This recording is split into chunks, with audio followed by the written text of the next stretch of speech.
Think about the last piece of fruit you ate. Did it actually nourish you, or did it trigger a hidden blood sugar spike? This is a detail most people with diabetes never quite catch. Even if two fruits taste just as sweet, they can hit your system in opposite ways. One keeps you steady, the other spikes your glucose as fast as a slice of cake. The biggest mistake is assuming all fruit is the same. That one misconception is where the real health trouble begins. Managing blood sugar is about more than just skipping dessert. It's about understanding the hidden mechanics of foods we've always been told are healthy. Some of the biggest disruptors to your health are sitting in your fruit bowl right now, disguised as good choices. I'm Dr. Samuel Thompson. Over 20 years of helping patients through insulin resistance, I've seen just how much confusion is out there. I have patients who are genuinely terrified to eat a simple apple because of conflicting advice. But here's the truth. Being afraid of food is a health problem in itself. When you're stressed about every bite, your body pumps out cortisol, a hormone that directly raises your blood sugar. Ironically, the anxiety you feel about managing your diabetes can actually make it harder to control. Understanding the science behind your food is a form of medicine. It reduces that mental stress and helps you get back to a time when eating fruit was simple and joy-filled, like having an apple after school without a second thought. Here is the missing piece of the puzzle. Think of your bloodstream as a highway. Steady energy. Some foods release sugar slowly, like cars entering a highway one by one. Traffic flows smoothly, and your insulin stays calm. The spike. Other foods dump sugar all at once, like every on-ramp opening at the same time. The system gets overwhelmed, and your body has to panic to clear the road. Over time, these spikes cause real damage. The crash. To fix the traffic jam, your body often overreacts and sends out a massive wave of insulin. This overshoots the mark, causing your blood sugar to plummet, sometimes even lower than where you started. That sudden drop is why you feel hungry, shaky, and foggy-headed just an hour after eating. It's why you might feel a burst of energy 30 minutes after a sugary snack, only to feel completely drained an hour later. That cycle of spiking, overshooting, and crashing is one of the most destructive patterns for your metabolism. Depending on which fruit you pick, you are either supporting your body or accidentally fueling that roller coaster. Let me explain exactly why these spikes are so harmful over time, because high blood sugar is bad is too vague. Every time your glucose jumps up, your pancreas has to work like a factory on overdrive to pump out insulin. If you do this day after day, year after year, those insulin-producing cells eventually get worn out and stop working correctly. This is one of the main ways people move from prediabetes into full-blown type 2 diabetes. At the same time, your cells start to get tired of the constant insulin signal. They begin to ignore it, which is what we call insulin resistance. When your cells resist the signal, your body has to produce even more insulin to get the same result. Knowing this isn't meant to scare you, it's meant to empower you. It shows you that the small food choices you make every day are actually powerful tools for healing. The difference between a fruit that helps you and a fruit that hurts you usually comes down to two scientific measurements: the glycemic index, GI, and the glycemic load, GL. The glycemic index tells you how fast the sugar from a specific food hits your blood on a scale of 0 to 100. Anything below 55 is considered low.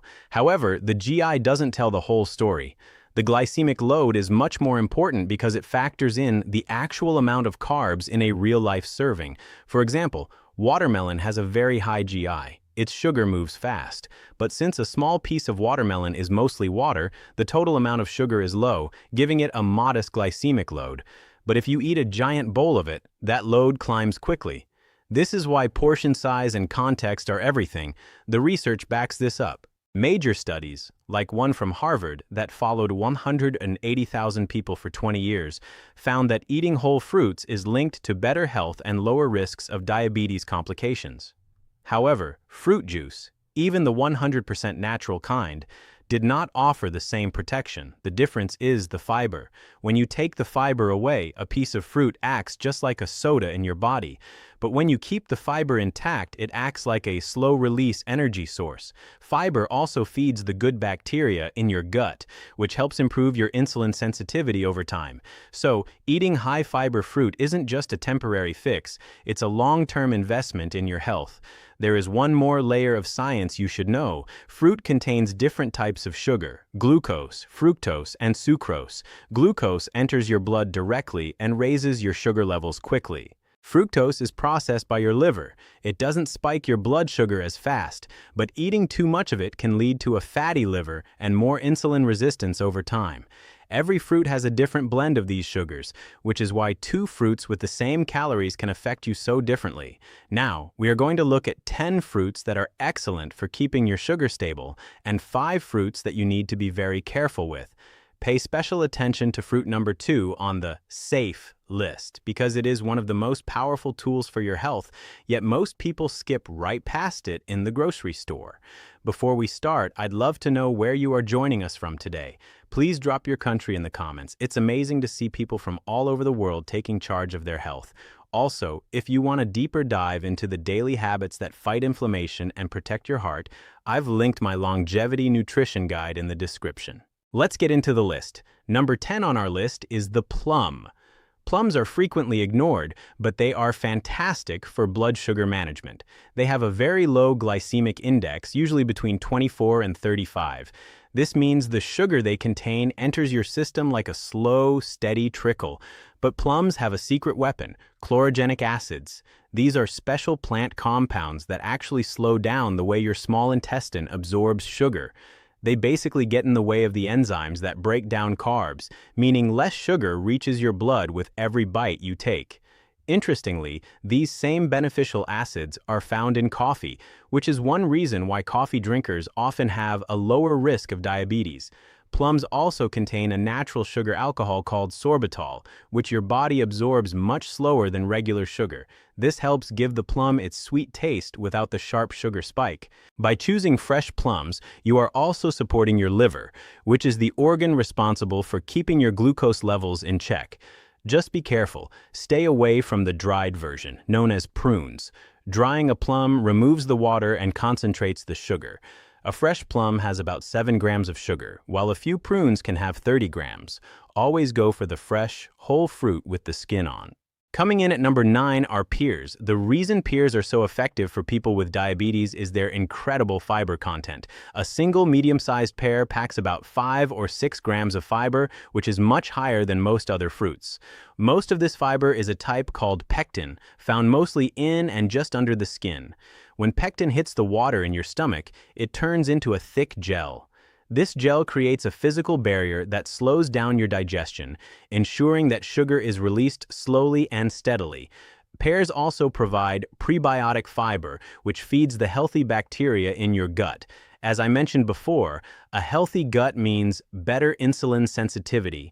One tip for pears: eat them when they are just starting to get ripe and are still a bit firm. When a pear becomes very soft and mushy, it has converted more of its healthy starch into sugar. And never peel them. If you throw away the skin, you are throwing away the medicine. Number 8 is the apple. Apples are probably the most well-researched fruit when it comes to metabolic health. Like pears, they are full of pectin, but they also contain a powerful antioxidant called quercetin, located primarily in the skin. Quercetin has been shown to slow down the enzymes that absorb sugar in your gut, similar to how some diabetes medications work. It also helps protect the cells in your pancreas that make insulin. Research shows that people who eat whole apples have a better balance of gut bacteria, which leads to lower fasting blood sugar levels over time. But I have to warn you about apple products. Apple juice is essentially flat soda for your body because all the fiber has been removed. It spikes your blood sugar almost exactly like a sugary drink.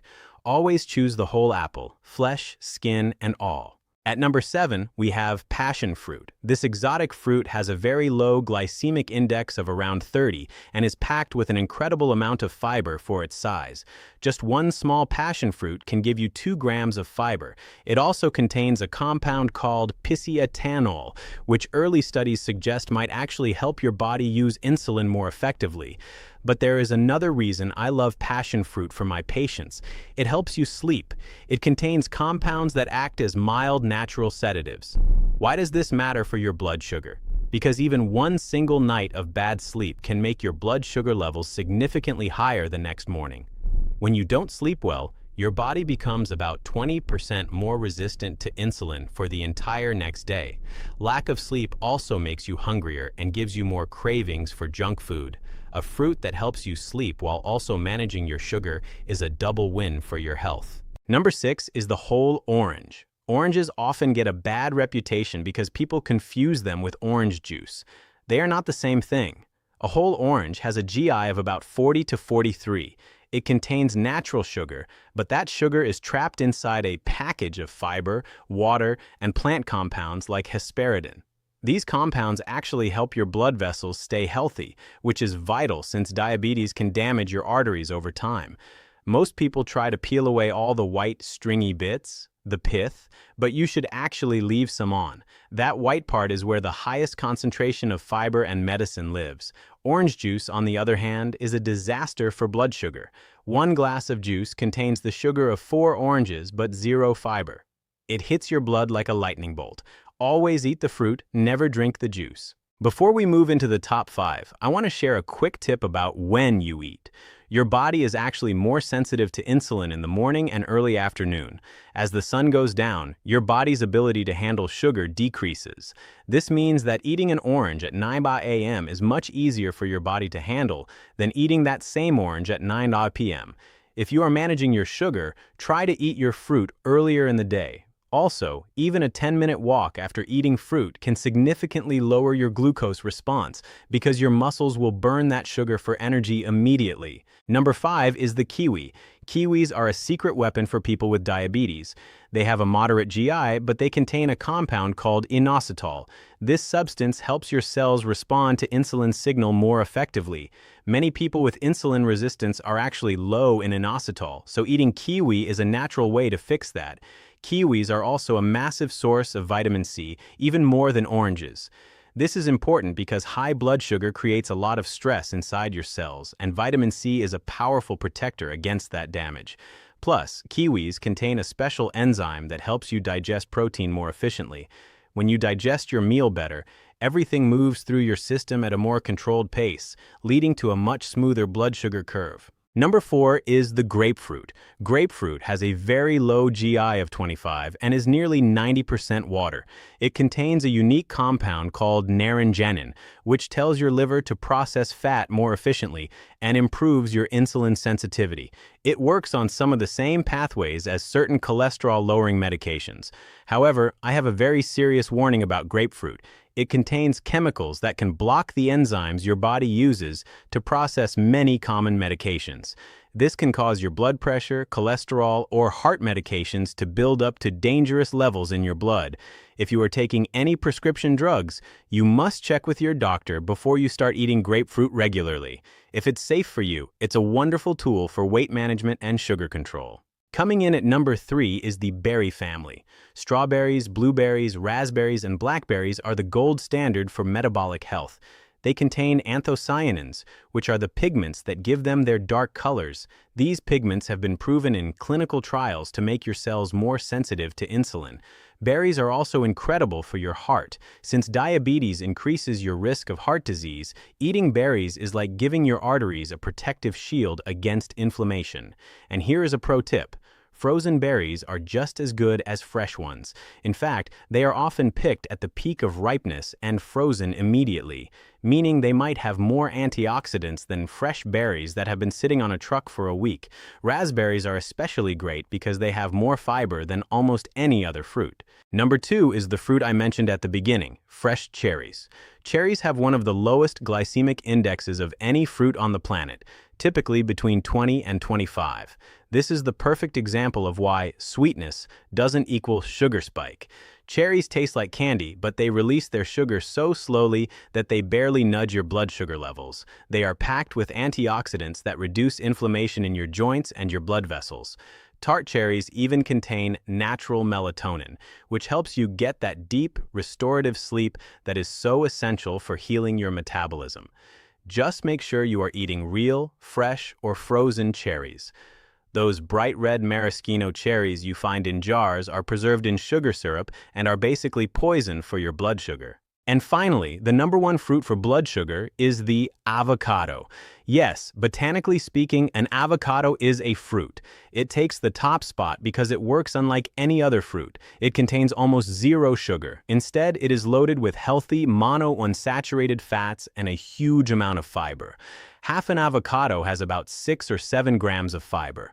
When you eat avocado with a meal, it acts like a brake for your digestion. It slows down the absorption of everything else on your plate. If you put avocado on a piece of toast or in a salad, your blood sugar will rise much slower than if you ate those things alone. Avocados are also rich in magnesium, a mineral that helps insulin work and is often low in people with diabetes. Plus, it makes you feel full and satisfied for hours, which prevents the urge to snack on sugary foods later. Now, we need to talk about the 5 fruits that require real caution. These aren't bad or evil, but if your body is already struggling to manage sugar, these fruits can act like a massive burden on your system. Caution fruit number 1 is watermelon. It feels light and healthy because it's mostly water, but it has a very high GI of 80. There is almost no fiber to slow down the sugar, so it hits your blood very fast. The problem is also the portion size. Most people don't eat just 1 cup, they eat half a watermelon in one sitting. If you love watermelon, keep the portion very small and eat it with some protein, like a few nuts or a piece of cheese, to slow down the sugar rush. Caution fruit number 2 is pineapple. Pineapple has a moderate to high GI and contains very little fiber to balance out its sugar content. It also has an enzyme that speeds up digestion, which can actually cause the sugar from the rest of your meal to hit your blood faster. Canned pineapple is even worse because it's usually sitting in sugary syrup. If you have pineapple, treat it as a small treat, not a staple food. Caution fruit number 3 is the mango. While they are packed with vitamins, they are essentially nature's candy. A single medium mango can contain up to 50 grams of sugar, more than a can of soda. For anyone with insulin resistance, that is a massive load for the body to handle at once. We have to be honest, the fiber in a mango isn't enough to cancel out that sugar hit. Ripeness also matters. A very soft, ripe mango has converted its starches into fast-acting sugars, meaning the sweeter it tastes, the bigger the spike. Furthermore, store-bought versions like dried slices, juices, or smoothies often have extra sugar added during processing, turning a piece of fruit into a dessert. I know this is a tough conversation because mangoes have such deep cultural roots in Asia, Latin America, and the Caribbean. They are a part of your heritage, and my goal isn't to ban them. Instead, I want you to be strategic. Rather than eating a large bowl, try having a few small slices. Most importantly, never eat them on an empty stomach. Pair them with a good source of protein to help your body manage the load. Your health is built on these small, consistent choices. By swapping high-sugar fruits for options like berries or cherries, you give your pancreas a rest and help your cells heal. You have the power to change your health one bite at a time. Let's move on to our 4th fruit on the caution list: grapes. Grapes are tricky for a few specific reasons. First of all, they are incredibly easy to overeat without thinking. Because they are so small and easy to pop into your mouth, you can finish an entire bag before your brain even realizes you've started snacking. Second, the math just isn't in your favor. A single cup of grapes contains about 23 grams of sugar, but only a tiny 1 gram of fiber. That is a very poor ratio for anyone trying to manage their diabetes. Without enough fiber to act as a buffer, almost all that sugar is absorbed into your bloodstream almost instantly. Third, grapes are high in both glucose and fructose. While glucose raises your blood sugar right away, fructose is sent to your liver. Even though fructose doesn't cause a massive spike immediately, consuming too much of it over time can lead to a fatty liver, high triglycerides, and worse insulin resistance. Now, you might have heard that red and black grapes contain resveratrol, which is a great antioxidant for your heart. While that is true, the amount you get from a normal serving of grapes is quite small and certainly doesn't make up for the blood sugar struggle they create. Here is a little-known tip about grapes. That thin, waxy white film on the skin is called the bloom, and it actually holds a lot of the fruit's healthy compounds. While you should always wash your fruit for safety, try not to scrub them so hard that you remove all of that natural coating if you want the antioxidant benefits. However, when grapes are dried into raisins, all of these concerns get much worse. A tiny box of raisins has about 25 grams of sugar. Because the portion looks so small, it seems harmless, but for your metabolism, it is a concentrated sugar bomb that requires real caution. Our fifth fruit that requires careful attention is the overripe banana. Bananas are fascinating because their nutritional profile changes more than almost any other fruit as they age. When a banana is still firm and slightly green or underripe, it is full of something called resistant starch.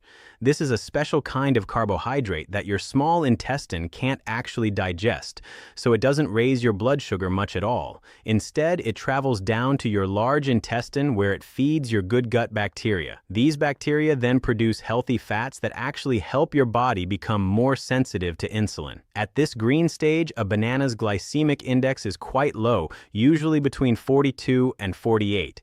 But as that banana sits on your counter and turns yellow with brown spots, those healthy starches turn into simple sugars. By the time a banana is very soft and spotted, its glycemic impact can jump all the way up to 65. It is the exact same fruit, but the ripeness makes it a completely different experience for your metabolism.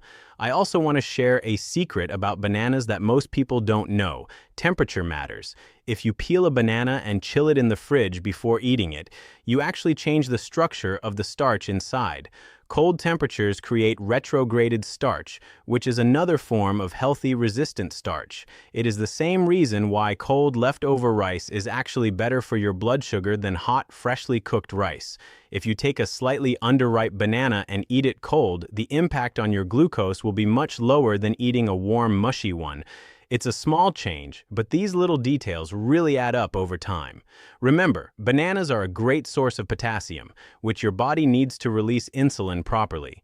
Since low potassium is linked to a higher risk of diabetes, there is real value in eating them. The trick is simply in how you do it. Pick the firm ones, keep the portions small, pair them with a healthy fat or protein like peanut butter, and try chilling them first. Before I finish today, I want to give you a very practical challenge that you can start right now. For the next 7 days, I want you to make just one simple swap. Take one of your high-sugar snacks, like a handful of grapes, a bowl of pineapple, a glass of juice, or a very mushy banana, and replace it with something from the stable list we talked about earlier. Maybe you have a bowl of berries with a bit of Greek yogurt, or a fresh pear with the skin on, or even half an avocado with your lunch. This isn't about using extreme willpower or starving yourself. It is just one consistent change every day for a week. As you do this, I want you to really pay attention to how your body feels. Do you notice that you have more energy in the middle of the morning? Does that heavy, foggy feeling you usually get at 2 or 3 in the afternoon start to go away? Are you sleeping better and feeling more refreshed when you wake up?